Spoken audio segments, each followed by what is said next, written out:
Welcome back, my fellow farmers. Today, we are diving into the world of Cornucopia, aka my latest farming sim obsession. Cornucopia is a 2.5D farming sim that takes place in a beautiful town called Cornucopia. The game begins with your character being found frozen in ice deep within the mines, and you wake up in a nearby hospital extremely confused. The local farmer Rufus takes you to your new home, which is a farm that used to belong to some old friends of his. The farm already comes with a chicken coop and a barn, which is awesome, and there's also a greenhouse that you'll eventually be able to repair. Rufus will also leave you with your own dog named Munger. Sadly, you cannot rename him. I'm personally not really a fan of his name, but it's whatever. Something that I think is really funny is that you can actually go inside his doghouse. And if I'm being honest with you, his doghouse has quickly become a dumping ground for any furniture items that I don't want to put in my house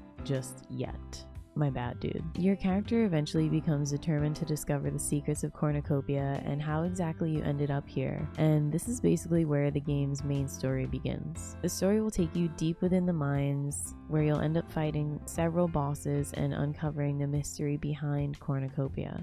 I gotta say, the first boss was really intense and almost kicked my ass, but it was a pretty good time.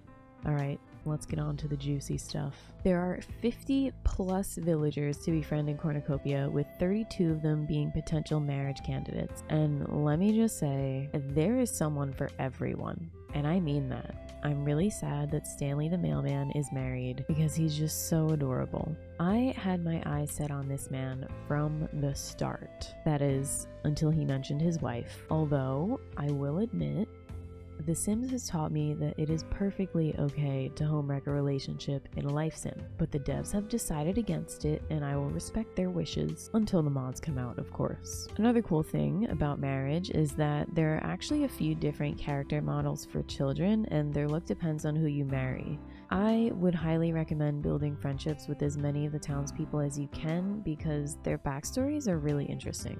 Their story cutscenes involve other characters, which I really love because I think it makes the world seem a lot more alive. It feels way more realistic and immersive when you actually get to see people interacting with each other rather than everyone just interacting with your character separately. It's also pretty easy to build friendships compared to some other farming sims. I've been gifting everyone whatever random plants or items are in my inventory, and so far the only thing that people absolutely hate is rock candy, which is honestly a shocker to me because I thought for sure that it would be a hit with everyone. Cornucopia is one of the most detailed farming sims I've seen in a long time, with 66 types of vegetables, 60 fruit trees, 15 berry bushes, and 22 types of trees. It also has a very unique farming and composting system in which you can actually change the properties of the soil to better suit a particular type of seed that you want to plant. You can use this magnifying glass to inspect the properties of the soil, and if you want to check if a particular type of seed will work with the soil you currently have, you can hover the seed over the soil and it'll tell you if it's suitable or not. To change the properties of your soil, you'll need to compost some materials and then apply it to the soil.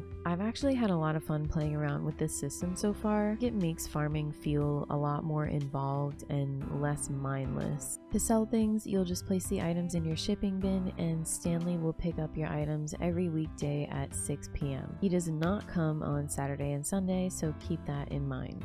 As you can probably tell, I upgraded my house and there is so much more space than I expected. To upgrade or build new buildings, you can head over to the carpenter shop, hover over all the little models to see what materials you need to build it. When you do have the materials in your inventory, you can just drag them onto the model to add them in. Once you've collected everything, the building process will begin. I think it took a day when I upgraded my house.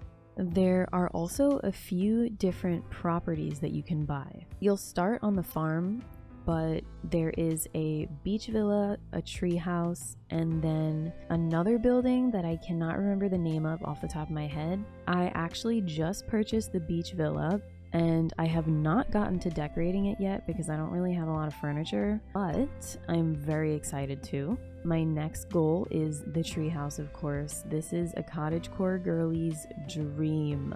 I've gotten used to games like this only having 4 or 5 tiny areas that you can visit, but the map in Cornucopia is huge, and you'll discover something new every time you leave your farm. Some areas you can even platform to in order to find chests that contain some yummy goodies. There are so many beautiful and interesting places to visit in town, from an izakaya to the arcade to the many other shops that call Cornucopia their home. I would love to show you guys all the buildings and locations in the game, but there are just so many. So I tried to show a variety of the different locations throughout the video, but my personal favorite is hands down the arcade. You can actually play games inside the arcade, and I have become addicted to the claw machine. If we talk about any building though, it has to be the auction house. The auction house is where you can buy animals and various items, although I'd probably recommend just sticking with buying animals here unless you see an item that you really want and can't buy anywhere else. The auctions will begin shortly after you enter the auction house, and you'll just press B every time you want to place a bid, and you can only bid in increments of 100. Auctions will take place as long as you're inside the auction house, so you can participate in as many as you want, and there's no limit as long as you have enough money. When it comes to buying animals, they can show up in a lot of different colors and patterns, so if you see an animal up for auction but you were hoping for a different color or a different pattern, try waiting for the next auction, or you can just leave the auction house and come back in to start it sooner. I got super lucky and I got a purple plaid cow, and I am desperately trying to get another cool pattern